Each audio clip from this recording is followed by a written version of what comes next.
أصطخر هذه كانت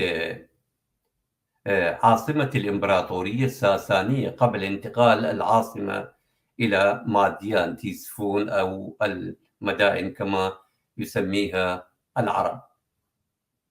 هذه الكلمة مقتبسة من الكلمة الكردية أستيرك التي تعني صد صغير، فأصطخر تعني هذه الكلمة باللغة العربية تعني مكان مرتفع مثل قلعة.